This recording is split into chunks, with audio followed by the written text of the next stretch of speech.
Hello everyone and welcome back to the World Cuphead Tournament of Legends, round of 16. Coming up we have AssasinNarga versus WhiteMonster. I'm Grandius and joining me on commentary is Luigi. Welcome in, man. Hello guys, how you doing today? I hope you enjoyed the last two matches, but we have two more to come. And right now we have the WhiteMonster against the AssasinNarga, and that's gonna be a very interesting best of 5. I cannot wait to see how both of those runners gonna do today. Yeah, absolutely. Now, one thing I was curious to ask you about, because I know AssasinNarga is running the charge spread. Is WhiteMonster also running charge spread? I do believe so. Yeah, he does. I mean, the charge shot and spread shot is just like I would say the easiest combination of weapons to maintain during the whole run, because it's just so easy to stay out far from the bosses when you need to, and charge shot is just really easy to use when it comes to hitting those small hitboxes. So it's like the most consistent strat, I would say, and you still can get a really good times with that. So yeah, definitely charge spread for the WhiteMonster here.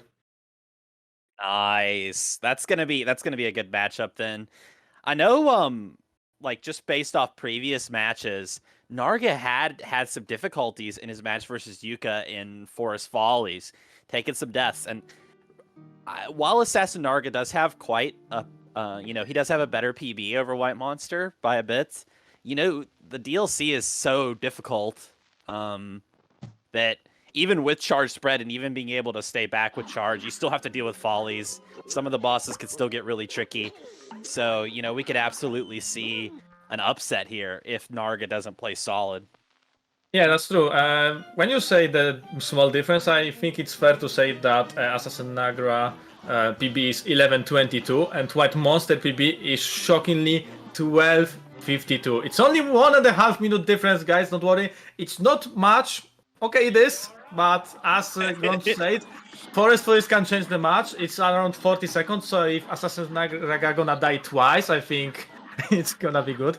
Obviously, it's only the PBs, so, you know, AssasinNarga might have a weaker match than his usual standards, and WhiteMonster might get PBs, so, you know, during the races, everything can happen, so I genuinely wonder how WhiteMonster is gonna do today, since, as some of you might know, some might not, WhiteMonster is from Poland, and even bigger surprise, I am from Poland too, and I know this guy, I'm cheering for him, and I'm sure he's not gonna let me down today. Yeah. Yeah, with those PV differences, for WhiteMonster, AssasinNarga is essentially Mount Everest. But hey, if anyone's gonna climb Mount Everest, it's gonna be a WhiteMonster. You know, it's gonna be like a Yeti, an abominable snowman, something like that. So we'll see. We'll see. I think he has a shot here, but I'm definitely excited to see some charge spread play. And I'm curious what kind of risks they're going to take, because I've seen some people play like more aggressively with the damage boosts, others kind of holding back. It's kind of interesting too, because Narga, knowing he has a pretty big PB lead, like, will that make him play safer, or will he just kind of play his same game? So kind of interested. Yeah, that's really interesting. I know from the behind the scenes that WhiteMonster strat was believing that AssasinNarga is gonna fail on Forest Follies. So as we can see, this plan already kind of fall down, because both of the runners may make it through Forest Follies. So WhiteMonster needs to come up with the new strat. I hope he's gonna maintain his space and he's not gonna take everything with his face. But I'm not sure about that. You can see he actually put the mouse cursor on the window of the mausoleum to, I don't know, show us the light from the outside. I'm not sure what's the point of that, but I'm sure he did that on purpose. It's definitely not a mistake. It's not like he didn't move her cursor or something. Nah. It's part of the plan. I'm sure about that. Yeah, it's all RNG manipulation. He's got the strats. And, you know, we've seen people in this tournament, actually just now, Jason got a personal best for himself. So maybe we'll see WhiteMonster get a bust out a PB here too versus Narga and make that, you know, an even closer match. Yeah. It's best of 5, so he has more than one chance, so, you know, everything can happen during the tournament. Well, I would like to mention that WhiteMonster is playing on the Polish language, is I do believe from 1.2. I think that was 1.2, yeah. the new languages was added to the game, and that's really cool. Polish language is okay. The translation could be a bit better, but the names, man, the names of the characters is just perfect. I cannot explain why the jokes works because it's Polish, and if I would translate it to the English, it's gonna be the same. But trust me when I said that Polish names are just gold. Yeah, that's great to hear. I had heard some that before, that some of the languages they did a really good job on getting those names in there and some of the puns and stuff. Like on the death cards, the text on the death cards and such. So as we can That's cool. see, oh no, never mind. I don't know why I was thinking that WhiteMonster didn't get the charge shot, but he did. So I'm blind, I guess. That can happen. But everything going according to the plan. Both of the runners starting the fight with the giant, and White already have a big problem since the platform just goes down, and that's not the best thing that you can get on the beginning. And on the assassin side, he got the gooses, and the platform fall down a bit later on. But both of the runners maintain the HP, slowing down just a bit, but everything goes according to the plan, which is not dying. Yeah, Glumstone's one of those bosses. Sometimes it just feels perfectly fine. Then other times you get geese, the front platform drops down, you get hit by the spiky boys, and next thing you know, you're in phase 2 with 1 HP, and it's the most terrifying thing ever. This boss can be super, super tricky. It does look like both runners on pretty similar paces. I know there's a little bit of a timer difference here, but WhiteMonster so far is doing a really good job keeping up. Both runners getting jump roll. He got it a bit higher, but better safe than sorry, so it's understandable. Also, it's kind of tough to time it correctly every time. You want to get as close to the boss as you can, so you're not gonna miss some spread bullets, but it still was really good. Yeah, absolutely. And I do think if you're like the underdog in a matchup, that is the best thing you can do, is keeping on that pressure so that they know that if they take a death, you're ahead of them. And that can just, being in a tournament, racing like this, it can definitely have some nerves to it. And when especially if you're glancing at the stream and you see they're not far behind you, it's like, oh no, I gotta go fast. Wait, you are watching the stream during the race? Yeah. Oh, okay. Oh, well, no audio, but I usually glance over and just see where I'm at in comparison. I mean, it's more fun to not know this. I mean, it's both sides coin. Like, it also can give you info about the enemy, but you also might get pressured by seeing how well someone else is doing. So it's a both sides war, definitely. Yeah, absolutely. There's pros and cons to it. Because like some people, they really don't want to look just because it just makes them very nervous, like you were saying. So, it can, you can see like, oh, they took a death, I could play safe now. Some of that information can be pretty useful, but it can also be very stressful in this situation where both of you are very close.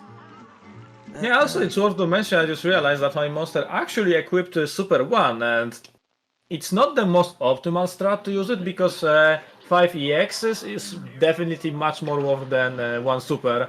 Also the Super charges up the animation for 1 second, but I can see its usage, since, using that it's definitely much safer than, for example, going for the damage boosters with EXs, or just getting close to the boss with the charge EX.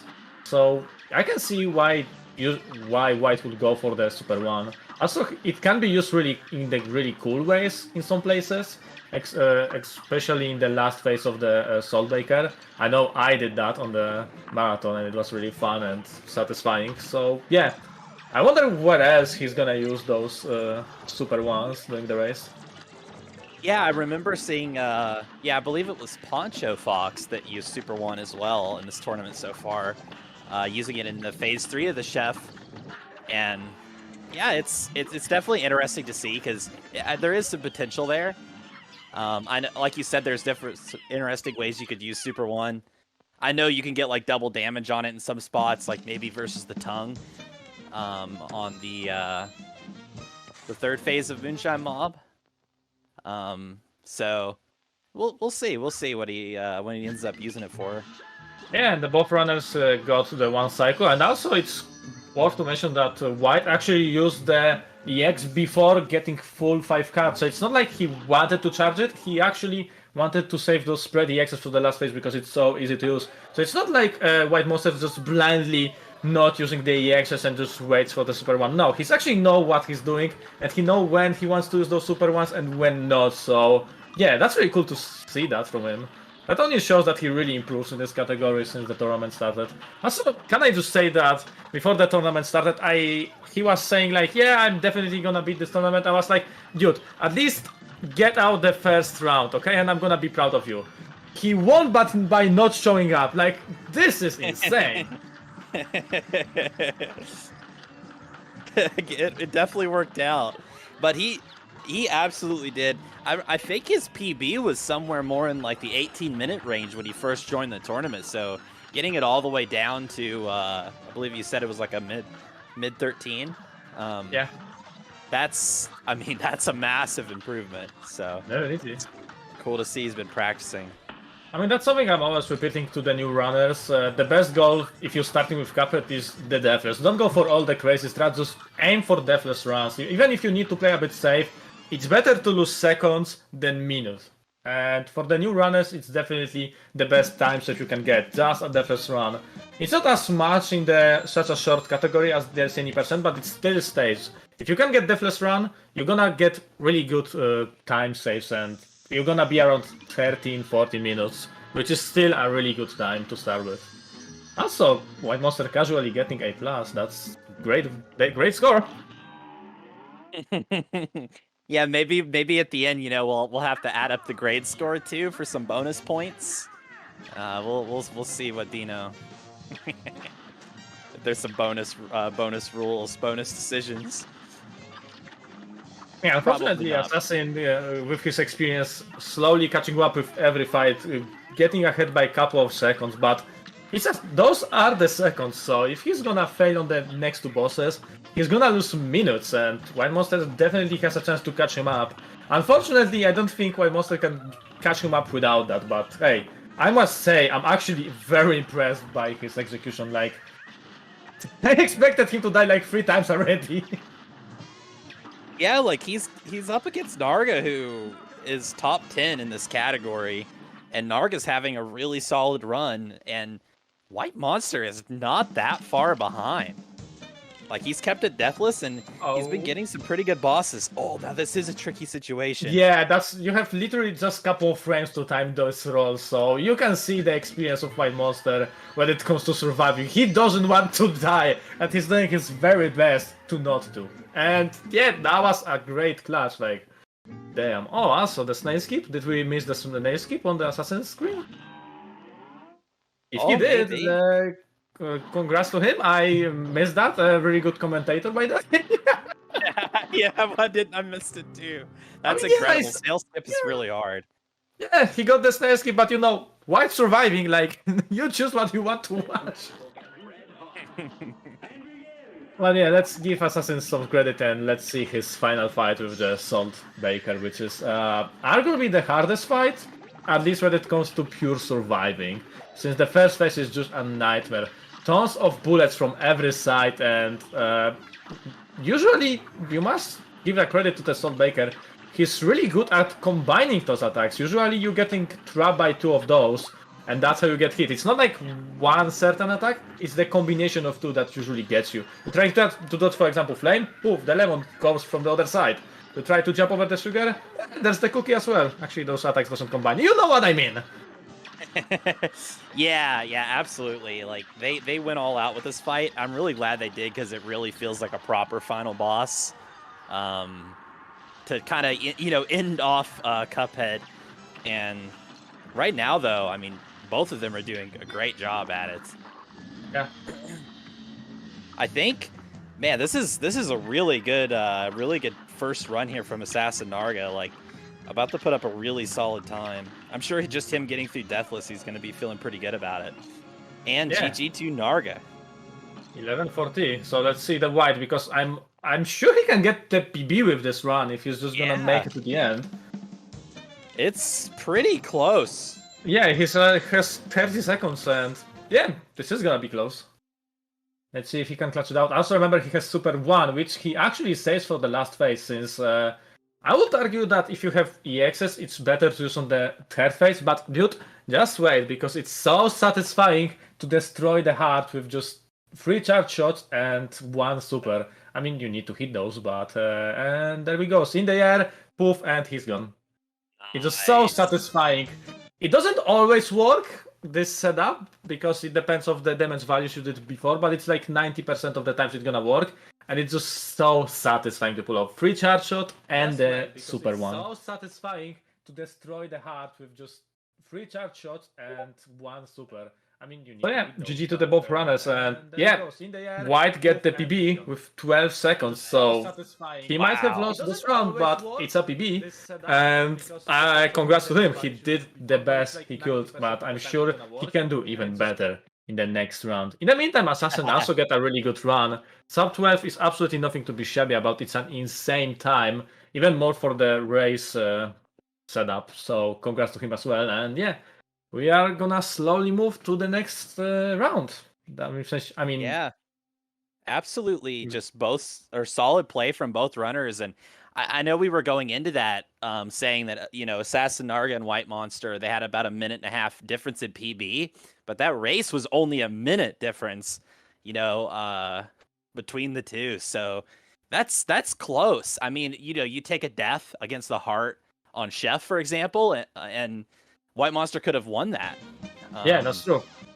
So because the Salt Breaker is the longest one. Mm-hmm. Yeah, this is definitely like closer than what some might think from seeing their PBs on the boards. That was definitely a nice first race. Yeah, that's definitely true. Like both of the runners got the deathless, and they did the best they could. And yeah, let's see if they can pull out even better runs. Like PB is always an option. Yeah, true. I do hope we see, some more PVs here or there. I know, like I said, Jason got one by a couple seconds earlier, so it'd be cool to see some other. And obviously, WhiteMonster just got one as well. So yeah, we'll see. We'll see. I bet we'll see some more PVs before this tournament's over. I mean, why stop here? Why would not go for the world record, right, Grunt? No, I don't know about that one. Imagine getting world record with the Soul Breaker list. That will be insane. And the commenters are gonna be like, "Well, I don't know how to explain what just happened, but it happened. So yeah, GG to Grunt." Yeah. Yeah. I don't believe you're the only one so far who pulled out this glitch, at least in the run. So yeah. If anyone goes for the world record during the tournament, I think it's you. But let's take out you from the spoiler and focus on the runners, because this is a first Foolish, once again, the graveyard of this tournament, the place where most of the runners ends they run before they even started. And let's see if the WhiteMonster stun gonna work and those assassins gonna fail somewhere. Doesn't look like, even though he's on 1 HP, but obviously it's all calculated. He even said hi to the mushroom and moves on. As you can see, some friends of WhiteMonsters playing some game. I don't see exactly who, but that's good to know that WhiteMonster has friends. That's always great to hear that he has support of others. So I'm proud of him. Already a victory. Yeah. Definitely. But yeah, both of the runners managed to beat the first Foolish, so WhiteMonster's plan to beat ahead when it comes to the first stage failed once again, but as he proved in the last run, it's not the end of his potential, and he definitely can push forward to still be ahead of Assassin. Yeah, I'm sure both of them do just feel good that they've gotten through 2 follies now. Deathless, pretty smooth follies. Because it really is like, in a race, you never go into it with 100% certainty that you're going to get through follies. Follies can just end your day whenever it wants. So that's really solid from them. Now we're into the mausoleum, though. The most, the most tense part of the run. Just crazy movement, crazy reactions. Yeah, so far no one knows what happens when you fail the mausoleum, as you can see. I mean, I think since no one failed yet, I think it's gonna be fair to explain what happens if you lose. So first of all, how do you lose? you actually need to let the ghost get to the urn, and if he's gonna get to the urn is over, and you lose, and you need to repeat the mausoleum stage. You just basically lose. Like, one ghost goes to the urn, and it's over. Restart the stage. So it's hard to actually fail it in the first mausoleum, since there's not too many ghosts and only 2 types of them.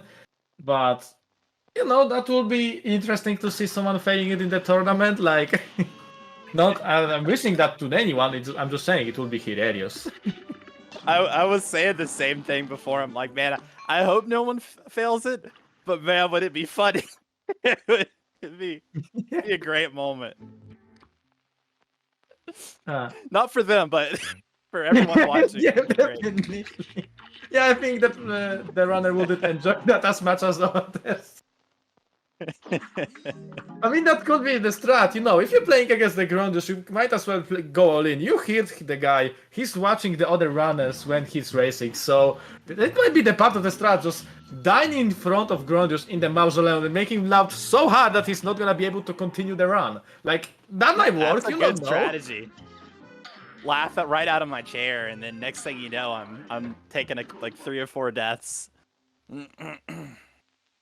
That's a good idea. If I'm gonna make it to the finals, I might consider this strat.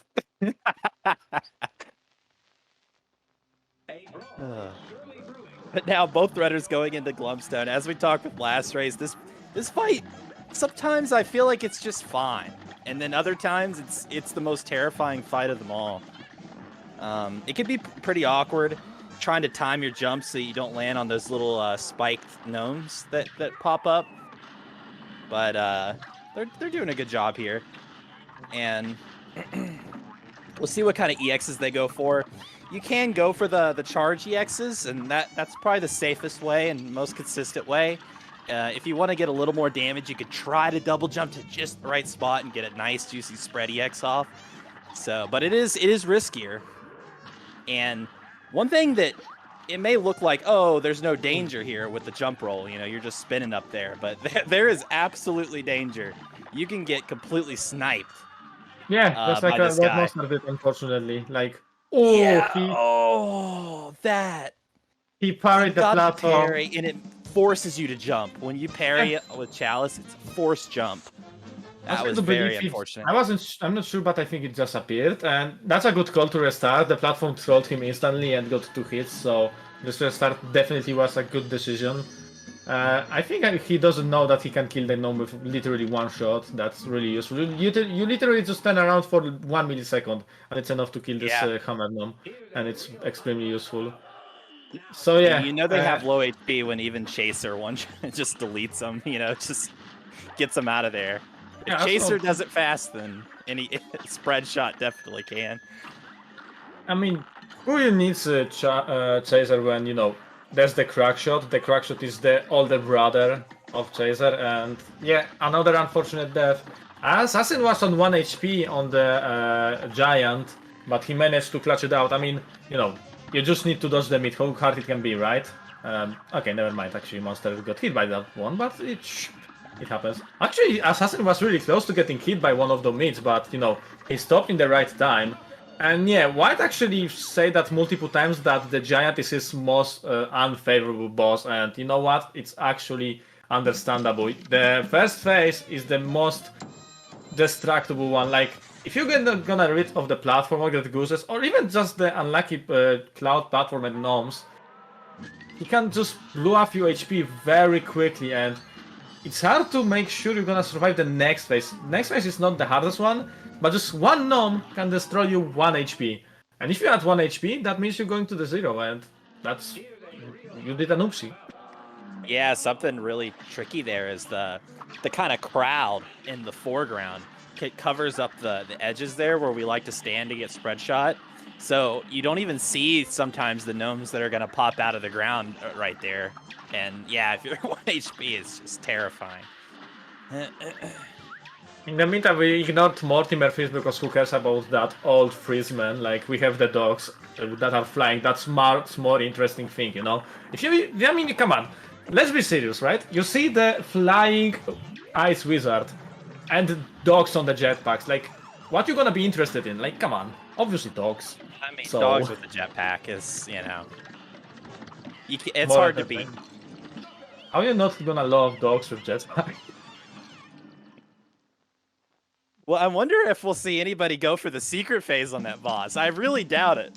Oh, It's, actually, yeah, and I forgot it exists, and I do believe, yeah, as you say, Yeah. no one goes for it because I do believe it's slower. It should be, or is it?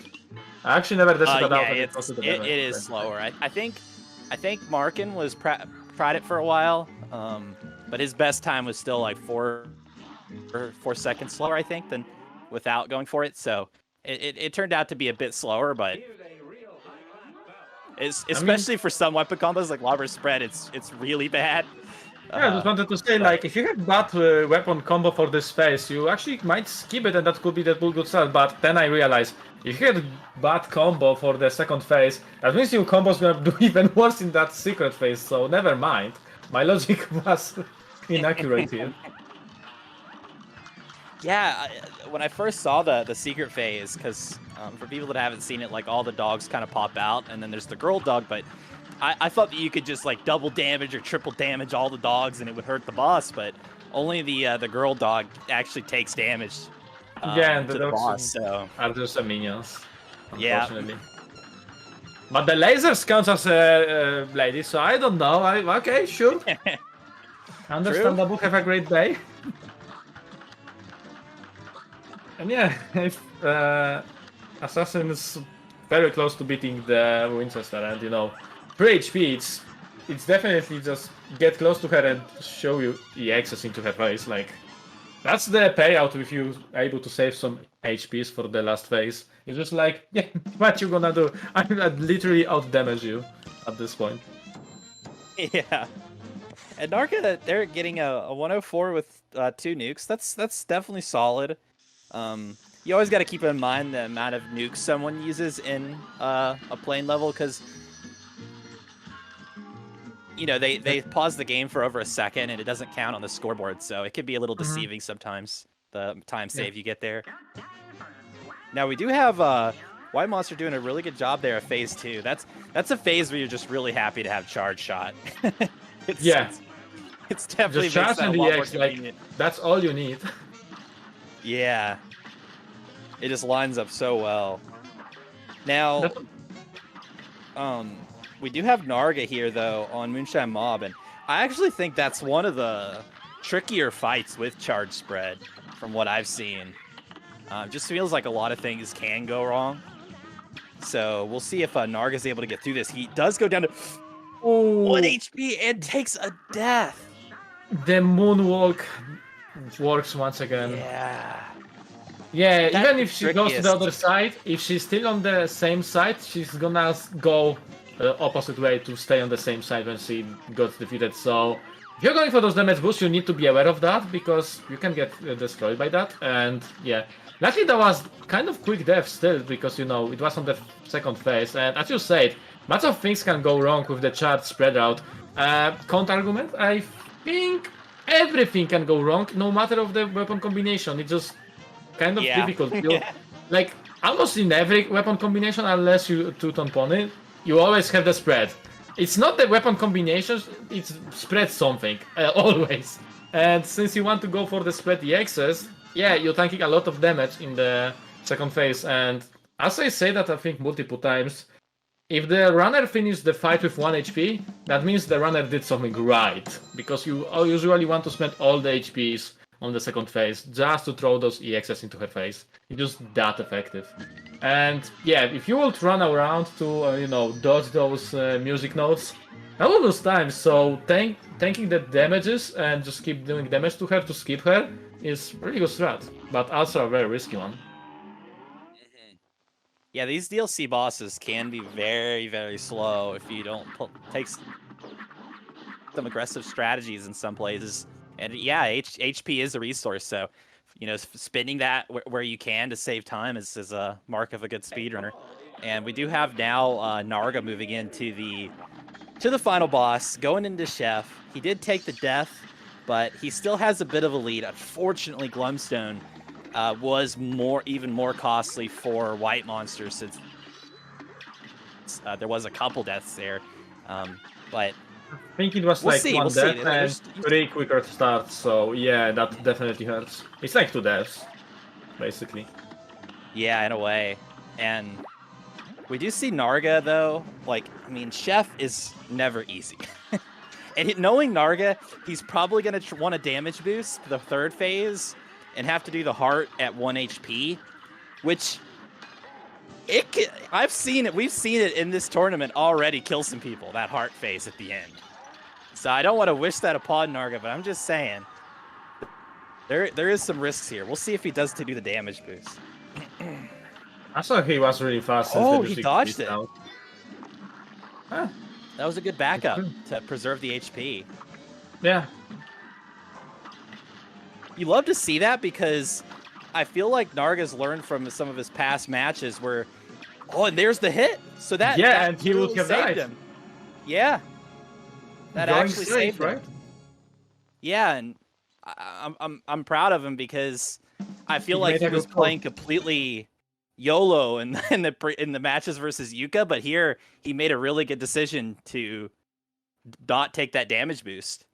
Yeah, I mean the races are about getting faster than your opponent, but you need to remember that those are the races. Those are not the PB attempts. So you cannot just restart if you fail something. It's not like, okay, I can go all in. If I'm gonna fail something, I'm just going back to the beginning. Nope. You actually need to continue. You need to defeat the opponent with the best time you can. So it's still worth to go safe at some points, and that was like the greatest example that you can show. Like, come on, Assassin literally survived and won the race because he saved that 1 HP with the dodge. Yeah, absolutely. And I guess WhiteMonster might have had the stream on the second screen, saw Narga already finished, and says, "Hey, let's conserve my energy. Let's go in for round 3." It's not even about conserving the energy. Assassin didn't even got the break. Like, WhiteMonster was like, "Nope, you're not gonna get 2 minutes break before I'm gonna finish. We're going now." That was the part of the start. WhiteMonster know what he's doing. Okay. Yeah, I like it. No, we got the strategies coming in here, and now WhiteMonster, though, I know he had some deaths there, but he saw some weakness from Narga. Narga took a death as well, and that's all WhiteMonster needs to close that gap on their PBs. Exactly. Just get the first run and hope Assassin's gonna die somewhere. This is the best bet. It's not the best thing you can do because it depends of the opponent, but sometimes this is the call you need to make. Like, you need to know when you might have problem with catching up when it comes to just getting the better times on bosses. So sometimes going for the death of the opponent is just the best you can do. And if he's actually watching this stream, he might get the boost once he's gonna see that unfortunate fail, right? It can happen. Who knows? Yeah, for sure. And we've seen it multiple times this tournament too, where some people get in like a death loop on a boss where it just gets in your head. You die once, and then next thing you know, you're just get a little frustrated, get impatient, and next thing you know, you've died like 3 times to a boss, and stuff like that as well can happen and really swing things in a different direction.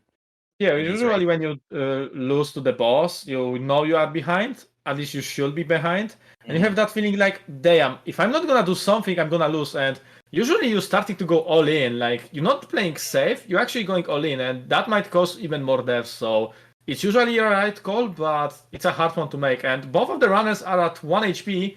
And WhiteMonster used that EX in terrible moments. AssasinNarga got hit by the flower, which trolled him. I guess we are starting the match. Let's go again. Like, second try. Let's go. Here we go. Those are really close deaths. And both runners right now, I mean, there's stream delay and stuff. There's no way they're looking at the stream while doing follies, even if they're checking it. So they might just think like, I just lost. And now they're doing just what we were talking about. They might be playing super aggressive and trying to go for it. Didn't got the clip, and he might fail somewhere. He needs to be really careful of those piranha plants. Wait, it's a wrong game, and he made it in the end. Although that was really close. That was very risky. He actually decides to go for the ninja clip, even though he was at 2 HP. Unfortunately, he failed, but at least he realized that and move out as soon as he can.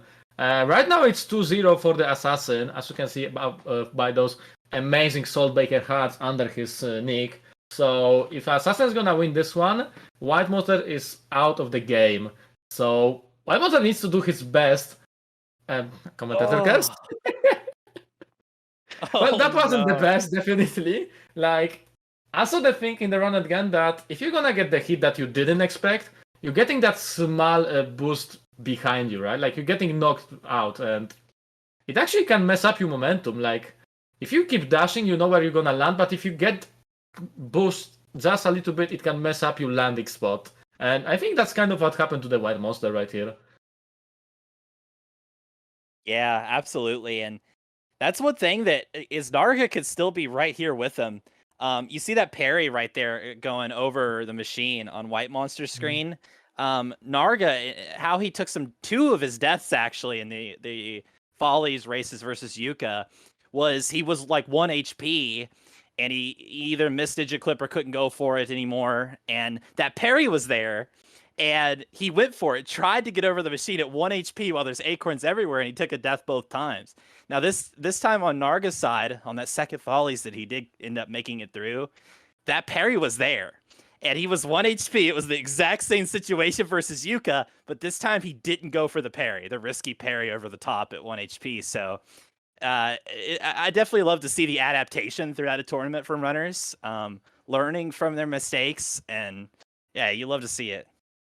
WhiteMonster, though, making it through Follies as well, going into the Mausoleum. Maybe he could find a Mausoleum skip. We'll see. That would be interesting. That definitely would change everything, like literally everything. I mean, don't do Mausoleum. Like how? that's simple. Just don't do it, right? Oh man, imagine if only. If only. Can you imagine that developers actually make us play Mausoleum in the speedruns? Like, force us to do it? I feel like they're just sitting there watching and laughing. Just like, look at these people doing the Mausoleum all the time. Like, we were working on this for months. I don't care that it's getting boring after like 3 times. You're gonna repeat it over and over for our entertainment. So yeah, Mausoleum is basically this one meme in the DLC, since you cannot lose that. You might lose a bit of time since how Mausoleum works, but other than that, it's literally free. Yeah, absolutely. I do think that like the DLC is a really like this category is really fun. The Mausoleum is definitely the weak point of the run. Just having that long, essentially auto scroller to deal with at the start of every run. But everything else is pretty great. Isn't that amazing that in the DLC category, the worst part of it is non-DLC content? Like, for instance, Mausoleum. Yeah. I mean, yeah, what I love about... Sorry, what I love about this category is that it's short. Like, the restarts are quick, the runs are really short. You're just going in, doing 1 run, 2, and it's over. Like, it was half an hour. Like, you can enjoy yourself in a really short time.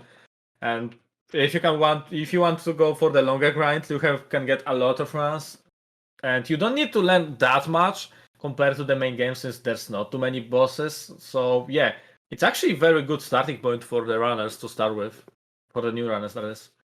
I agree, and I think if they would want to do like the base game afterwards, it does really set you up in a good spot, because these bosses are really hard. So if you get good at these bosses, you're going to be able to get good at any boss.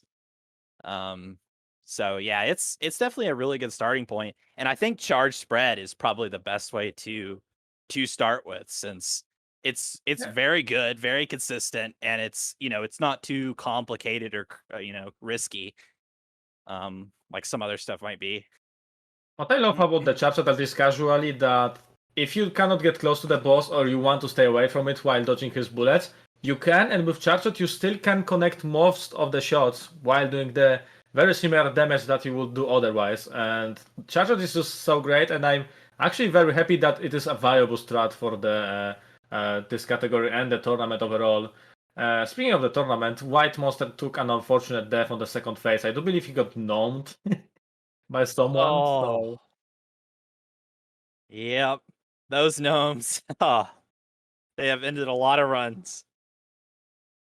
the best thing you can do, I do believe, is just use the charge EX if you want to play it safe, because it deals damage to the boss and dealing with the gnomes in the same time. It's not the most optimal strat, but it's definitely the safest one I see. Sometimes too, like even after you kill phase 2, there's like this invisible hitbox, I think where the ball used to be or something, like a little circle somewhere, and you could get hit and die to that. If you're just hopping all over the place after you kill phase 2. So I've seen some pretty shocking like surprise deaths even when you think that phase is over. Yeah, that's true. Assassin is fighting with the dogs already. Is the third boss of the DLC out of 6, so he's always at the half point. I mean, technically, if you're counting the first person Mausoleum, he's actually on the half point. So yeah, he's closer than further. In the meantime, WhiteMonster defeated the Gnome and he's moving to the Mortimer. Unfortunately, those 3 deaths in the run is really pushing him behind, while Assassin died only once. So that was technically White's plan, but you know, he was supposed to not die as well, and he might forgot about that a bit. Although, again, to the WhiteMonster's credit, he literally clutched the first race, and he got the PB, so if anything, he doesn't need to be ashamed of anything. He already pulled out amazing runs, so he proves himself that he can do it, and I'm sure with time, he's definitely gonna get better and better times. Unless he's gonna get discouraged and just retire before he even started, you know, that happens. Yeah, hopefully not. Hopefully he keeps playing because he's been making some great improvement. Obviously, being up here versus AssasinNarga, one of the best. It's going to be just a tough match. But like you said, I mean that's like the best you could hope for is coming out here and getting a PB. That's awesome. So he definitely, I'm sure he feels good about that. I'm sure Narga feels good too that he did get a deathless run on his first one. Like both the first race was just really the highlight, I think, of this matchup. Yes, it's still amazing to think that if Assassin will die on the Salt Baker, White would actually win that one. Like, that was actually closer than it looked like. I know it was almost a minute difference, but again, you need to watch those scenarios that can happen. And 1 minute is definitely a strong, you know, difference between the enemy. I mean, the other racer, but you can lose this minute very quickly as well. So it's never like Cuphead could be being a secure. punishing game for sure. Like just the smallest mistake, just accidentally bumping into the heart on Chef at 1 HP, and Or getting hit by the Winchester 3 times in a row. Yep. Those scans can be very lose the minute. Oh my goodness! Speaking of which, Narga is 1 HP versus last phase Esther. Yeah, that's what I was referencing. He got really hit twice in the third phase in a row. So yeah, the bosses can definitely defeat you very quickly if you're not gonna be careful. So it's not like you wanna feel safe, even if you are technically ahead. And yeah, I mean this game's not easy. Like just you're like, oh, 1 HP, just clutch it out and dodge forehead. It's not always that simple. I mean, sometimes it's pretty dang hard to not get hit, especially if you're trying to your speedrunner, training has made you want to not miss any DPS. You don't want to miss bullets, and you're like, oh, I got to stay in here as close as possible at 1 HP even, and yeah, it just can make for some really tight dodges that sometimes you mess up. So I'm trying to beat this hard game, and you're just calling here and saying, lol, Luigi, you should try to dodge? Like, holy moly, I never think about that. You can dodge. Yeah, it's crazy. In the game that it's all about shooting and dodging. Yeah. What else? Maybe you're gonna crazy strats. What else? You're gonna tell me that you can roll in Dark Souls? Like, dude. That's too much for me. Like, that's too much information for one evening. Like, we need to chill. My first Dark Souls playthrough, I had no idea what I was doing, and I was just trying to block Sif with the grass crest shield, and man, it was a hard game. I had a fat roll and everything. So yeah, literally, Padros, I wanted to mention that. Like, I didn't realize that you need to maintain your equipment. But like, I was like, I am under 100%. Like, come on, everything is right. And then someone invades me, watch me with this fat armor. I'm just fast rolling, panicking, and the other player just like laughing at me. What the hell is this fat kid doing? Yeah, and I love Dark Souls, and this is it's a one of great those game. games that just gets better the better you get into it, because it's all about learning. And yeah, it's just like Cuphead in the same way. Like, it's all about learning. You need to learn the boss patterns. It's just a different genre. It's not Dark Souls like. I mean Souls like. It's just the platform / boss rush type of game. And also, I think it's worth. I think we should come back to the commentary job, because White just died and that happened. I think we should commentate that. Like, that's our job. Maybe we should switch the games. Yeah, I think Dino was about. I mean, he's probably not paying us after this. I think it's safe to say that. But I did have the thought, looking here at Narga's side, playing as Chalice. How funny it would be if you had too much equipment, like you had both weapons equipped, that Chalice had a kind of a fat roll, like that didn't go very far. It'd be pretty funny. But missed opportunity, perhaps. That would be a cool reference. I mean, it's not. I don't think that role is the reference to the Dark Souls, but the Chalice kind of tries to combine multiple charms into the character as well. Like, you have the bonus HP as the bonus heart. You get this roll, which is very similar to the smoke bomb, just never to be used only on the ground. I was almost sure. Something else I saw, like other charms could also kind of work like her, but I actually don't remember. Let's just say that, she tries to combine multiple abilities in one, basically. And Narga finishing up with a 12-14. Considering he had a pretty late death into Follies, that's a solid time. Yeah, that would be like 11:30 something, if not for that death. Yeah. So that was a really good. It's still a really good time nonetheless. And let's see if WhiteMonster0's actually gonna finish the run. He doesn't need to quickly leave to not make assassins tired, since he's not playing anymore. And I think he's going for the two-tone strats. He's going for the pea shooter nothing combination, so that's gonna be interesting. Also cookieless, so he didn't invented that, but I see he want to master this strat. Like, that's gonna be an interesting. As you can see, even the game cannot hold up that. Like, the bitrate is dying since it cannot maintain the power of the pea shooter nothing strat. That's just too much for the stream. Like, yeah. It wouldn't surprise me if this strat was so good it turned back time. We just start seeing his timer count down, and he could end up winning this race, getting maybe a sub 10 by the end of this fight. That's that's definitely one win condition. Just pull off back the time, go back to the time machine, That would and be like, actually you guys, I'm hilarious. trying again. You just start seeing the timer count down. That'd be fantastic. That's the real speedrun strats. No one would notice. I don't know what more to say. Like, it's just an insanity after insanity. I definitely can say that. Congrats to the Bob brothers. Obviously, Assassin won 3-0, and he got an amazing runs. I do believe 2 of those were deathless, so it was still amazing. Definitely, like, that one choke on the first one is nothing to be shabby about. And WhiteMonster genuinely surprised me with that first run. Like, he really pulled out an amazing run, and he proved that he can play this game if he wants to. So I'm sure there's a big career ahead of me. Of me? No, I'm retired. Shut up. Big career ahead of the WhiteMonster, and I'm sure he's gonna be a legend one of those days.